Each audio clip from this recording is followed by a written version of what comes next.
Di alam kubur itu kira-kira gelap apa terang ya? Gelap apa terang? Tergantung amalnya. Tapi pada dasarnya kubur itu adalah gelap. Kenapa? 2 kali 1. Tutup dengan papan lagi. Semakin kecil kita masuk ke yang landak, yang lahat.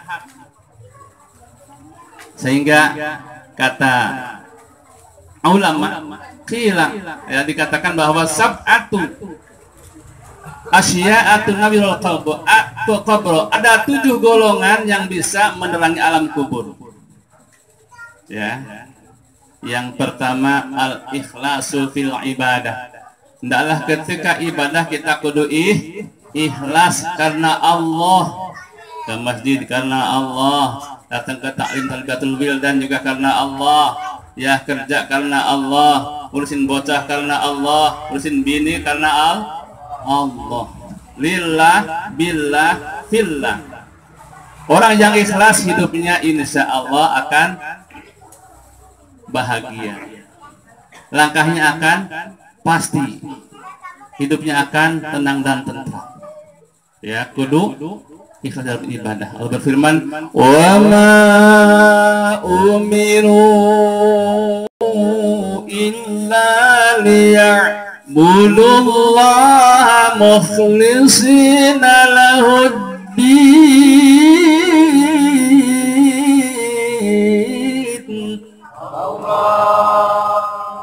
Masih kompak ya? Dan tidaklah aku perintahkan wahai hamba-hambaku untuk beribadah kecuali dengan mengikhlaskan diri kepada Allah Subhanahu wa Ta'ala. Kira-kira Bapak dan Saudara datang ke sini ikhlas enggak? Ikhlas enggak? Kalau nggak dapat makanan ikhlas enggak? Kalau nggak dapat besek ikhlas enggak? Ikhlas karena Allah. Cuma di belakang abong. Subhanallah. Yang kedua, supaya kuburan kita nanti terang, Pak sekalian, birrul walidaini. Hendaklah kita berbuat baik kepada kedua orang tua kita.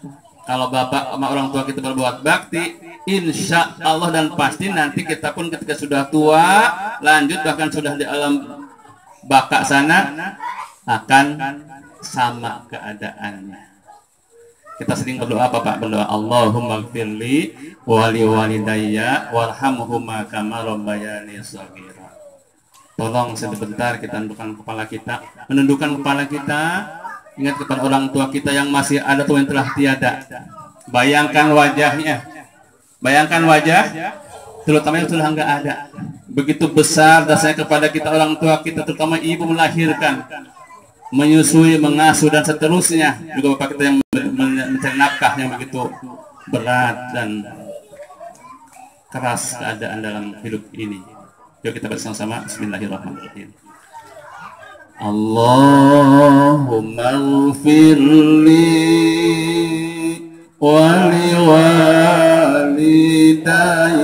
Bayangkan Pak orang tua kita, hamu makama rabbayani shaghira. Allahumma ighfirli wali walidayya warhamhuma kama rabbayani shaghira. Duh Gusti Allah, ampuni dosa kami, ampuni dosa kedua orang tua kami, sayangilah mereka sebagaimana menyayangi kami di waktu kecil. Allahumma ighfirli wali walidayya warhamhuma kama rabbayani shaghira. Allahumma ighfirli wali walidayya warhamhuma kama rabbayani shaghira. Jamaah sekalian, terbayanglah orang tua kita yang begitu lewat keadaannya sudah tua, betul nggak? Demi anak-anaknya berjuang cari nafkah.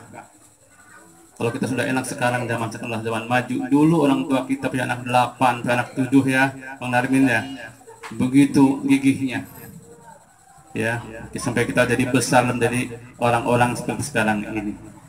Semoga orang-orang tua kita yang telah berjibaku membesarkan kita, Allah luaskan dalam kuburnya, diampunkan dosa-dosa. Amin ya rabbal alamin. Hingga termasuk zalim seorang anak yang mendoakan kepada orang tua cuma 5 kali sehari. Kita kan bacakan Fatihah habis subuh, surah Fatihah habis zuhur, habis asar, habis maghrib, isya. Itu kata zalim atau orang bijak. Mestinya harus banyak doa kita kepada orang tua. Allahumma gfirlinya harus berulang-ulang kali supaya tak terhingga jumlahnya. Capek enggak tuh? Pak Nurdin capek enggak? Doain orang tua kita tuh, mak kita yang udah di sana tuh. Ya cuma sekali doang kita Al-Fatihah Allahu itu doang, kadang-kadang capek itu. Itu pun sambil jalan kadang-kadang. Khusus. Subhanallah. Yang ketiga, untuk menciptakan supaya makom kita, kuburan orang tua kita terang, perbanyak silaturahim. Silaturahmi kepada teman-teman orang tua kita, saudara-saudara orang tua kita, karib kerabat orang-orang tua kita, sambungkan kembali yang telah berserakan daripada silaturahmi ini. Itu mendapatkan dan menambahkan terangnya alam kubur. Terlebih seorang yang beriman dan soleh setiap saat membaca Al-Quran khusus untuk almarhum pahalanya. Amin. Ya, suka baca Quran enggak? Suka baca Quran enggak? Alhamdulillah, minimal buka-buka Quran, sukalah insya Allah. Ya, megang Quran, suka enggak? Ya, buktinya tuh baca Yasin megang Quran tuh. Kata Ustaz Edi di Ponsel udah hafal semua surah Yasin. Alhamdulillah. Kita baca bareng-bareng. Yang keempat, agar kuburan kita terang dan orang tua kuburan terang, ayyudayya umrohu fil maksiyah. Jangan disia-siakan umurnya untuk berbuat kemaksiatan atau maksiat. Bekerja beramal tidak sesuai dengan aturan Allah Subhanahu wa ta'ala. Contoh, kita udah punya bini nih, bini masih pacaran baik misalnya. Ada nggak di sini? Di sini nggak ada. Sini soleh semuanya. Alhamdulillah. Jadi wa'mal masyi'ta fa innaka madziyun bihi. Beramal wahai manusia, dan amal kita akan dibalas oleh Allah Subhanahu wa ta'ala dengan amal perbuatan kita. Allah berfirman, Bismillahirrahmanirrahim. Alladzina amanu wa 'amilus salihati ulaika ashabul jannati hum fiha khalidun.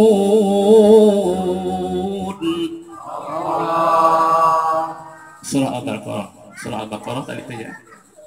Alladzina amanu, orang-orang yang beriman, wa 'amilus shalihat, orang yang berbuat amal kebaikan.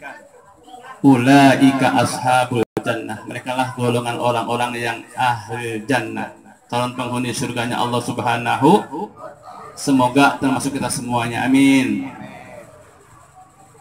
Hum fiha khalidun, di surga kekal keadaannya sampai kapanpun. Allah berikan kenikmatan dalamnya yang penuh dengan kenikmatan, termasuk bidadari dan lain sebagainya. Jemaah sekalian, oleh karenanya ketika zaman sahabat Abu Bakar As-Siddiq radhiyallahu anhu, sahabat Nabi yang pertama, ada seorang laki-laki yang meninggal dunia. Ada seorang laki-laki yang mati. Ada seorang laki-laki yang meninggal dunia. Ketika sudah diurusin oleh para pengurus, sudah dimandikan, sudah dikafani, yang ketiga disolatkan. Namun ketika disolatkan, biasa di depan ditaruh itu sang jenazah, ya, di belakang ada imam dan makmum berbaris, 3 baris boleh, 4 baris boleh, sesuai dengan keadaannya. Namun apa yang terjadi? Itu sang jenazah bergerak-gerak kain kafannya, bergerak-gerak kain kafannya, dan kelihatan ada ularnya yang cukup panjang. Ngapain tuh ular? Menggigit lehernya, mengisap darahnya. Otomatis para yang orang sholat ini yang deketin, ular, lagi ngapain kalau bahasa kita aman? Ya, kok ini digerogotin orang ini, jenazah ini, emang salahnya apa ini orang? Dengan izin Allah Subhanahu wa Ta'ala berkata, wahai bapak-bapak dan saudara, saya menggerogoti orang ini disuruh oleh Allah Subhanahu wa Ta'ala. Kenapa? Ada 3 hal yang dilanggar oleh orang tadi, jenazah tadi. Yang pertama, orang itu ketika dengar suara kumandang azan tidak pernah melaksanakan sholat berjamaah. Perhatikan, musola Pak Ustaz Narimin dekat, Darus Saadah masjid dekat. Allahu Akbar, Allahu Akbar, kata satu orang di warga kita, baru azan. Allahu Akbar, Allahu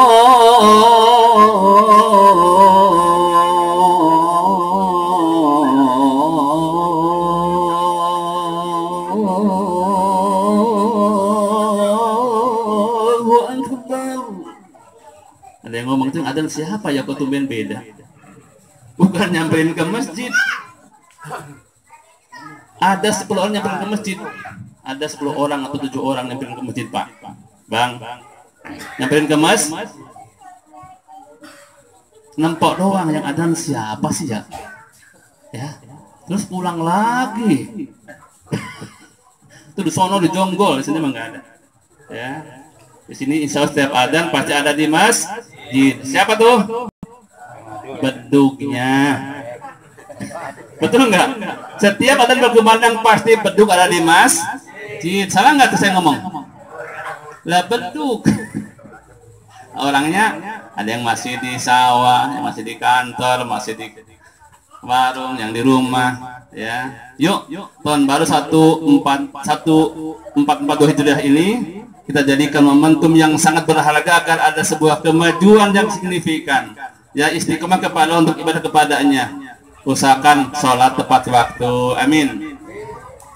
Kata para habaib, para ulama, jika ingin hidup bahagia dan hidup berkah, maka usahakan sholatnya dirapihkan dulu. Sebelum waktu adzan sudah di masjid, ngapain tuh? Sholat sunnah, tahiyatul masjid, zikir, wirid, ya. Minimal ketika adzan sudah berjalan ke masjid tuh. Mbak, Bu, ada nggak?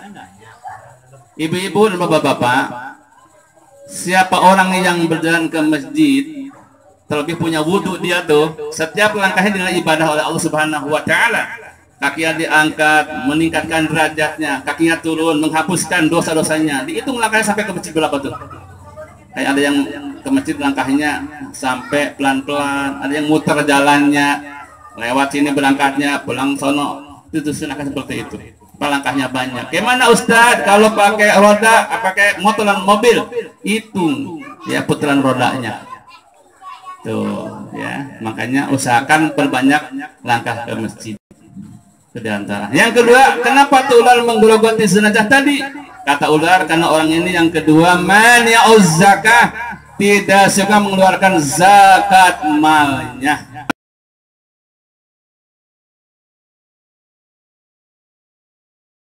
Punya emas 100 gram, punya enggak? Ya, 96 gram wajib dikeluarkan zakatnya.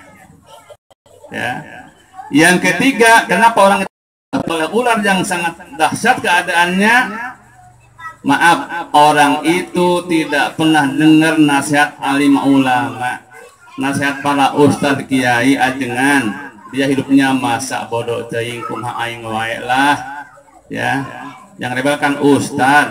Ya, Allah juga enggak rewel katanya. Ustad, kiai dan sereng-rengannya adalah mengajak kepada kita untuk ke jalan Allah. Yuk kita sholat Pak. Kalau mau syukur, kalau tidak ya besok ajak lagi. Ya, karenanya bapak-bapak, bukan Ustadz Edi dan kita semuanya. Setiap individu wajib mengajak orang untuk ibadah. Adapun mau atau tidak terserah dianya. Contoh hari ini ngajak Pak kita ke masjid yuk, kita berjamaah. Entar dah kita ngirim aja. Ngirim. Hari berikutnya Pak ke masjid yuk. Aduh tanggung lagi ini nih. Hari ketiga ke masjid yuk. Sibuk. Hari keempat baru setruk. Akhirnya nggak bisa ke masjid. Nah, karena mumpung sehat kita manfaatkan untuk ibadah kepada Allah Subhanahu wa ta'ala. Terakhir, Pak sekalian, kenapa seorang yang sudah meninggal dunia kita kirimkan doa, ada 6 tahun, ada haul, ada hari kesekian, karena kita yakin Allah berfirman, Rabbana ighfir lana wa li ikhwanina alladzina sabaquna bil iman. Belum kompak. Ulangi lagi. Bil kita insana qalidin.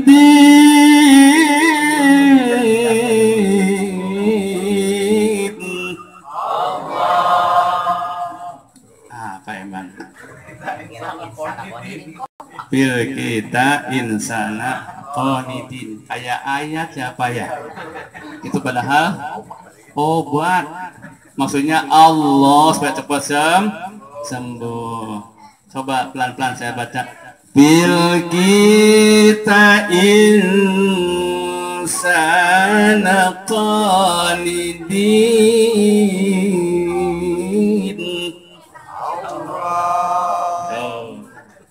Obat aja enak pakai irama, apalagi Al-Qur'an. Rabbana ighfir lana wa li ikhwanina alladzina sabaquna bil iman wa la taj'alna fi qulubina ghillan lil ladzina amanu rabbana innaka ra'ufur rahim. Ini satu argumentasi alasan bahwa doa orang yang masih hidup kepada orang yang telah meninggal sampai dengan catatan syaratnya beriman kepada Allah Subhanahu wa ta'ala. Pak, orang tua dulu kita belum sholat, biarin gak tuh, usahakan. Allah Maha Pengasih dan Penyayang, kita kirim Fatihah. Ya, betul. Sepanjang dia masih beragama Islam. Kan dulu kan beda zaman dulu. Ya, jarang yang pinter ngaji sekarang. Tentu kita udah pinter ngaji sekarang. Anak kita pada pinter ngaji, itu diantaranya. Ya, kesimpulannya pertama, mari kita perhatikan orang-orang tua kita, bapak kita yang masih hidup yang telah tiada, kakek-kakek engkong kita. Kita doa Allahumma wa bihamdika asyhadu an la ilaha illa anta astaghfiruka wa atubu ilaik. Nas'aluka bil ijabah. Al-Fatihah. A'udzu billahi minasy syaithanir rajim. Bismillahir rahmanir rahim. Alhamdulillahi rabbil alamin. Ar-rahmanir rahim. Maliki yaumiddin. Iyyaka na'budu wa iyyaka nasta'in. Ihdinas siratal mustaqim. صراط الذين أنعمت عليهم غير المغضوب عليهم ولا الضالين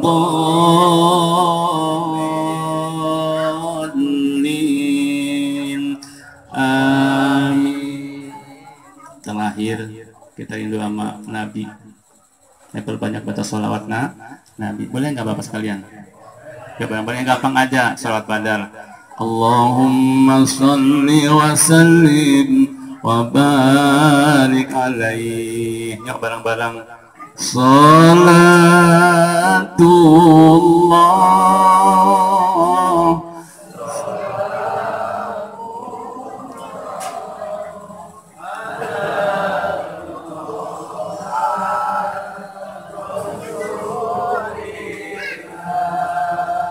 Salatullah salamullah ala yasin habibillah.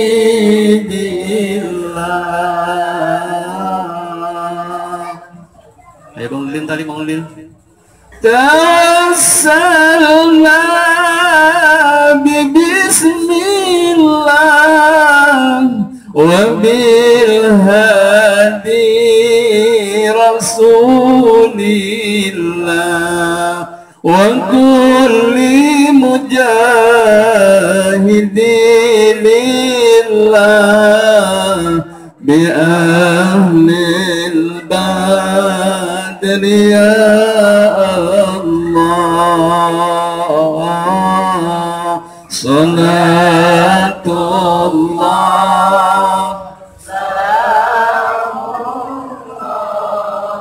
ala taha rasulillah. Salatullah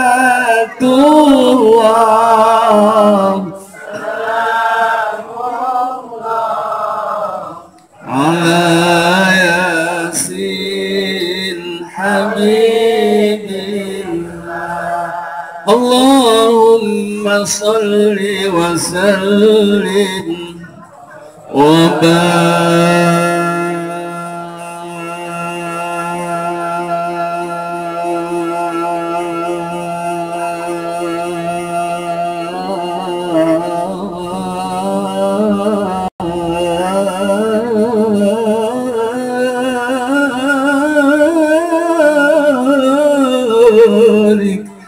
alaihi wa ala alihi wasallam. Kurang dan lebihnya mohon maaf. Assalamualaikum warahmatullahi wabarakatuh.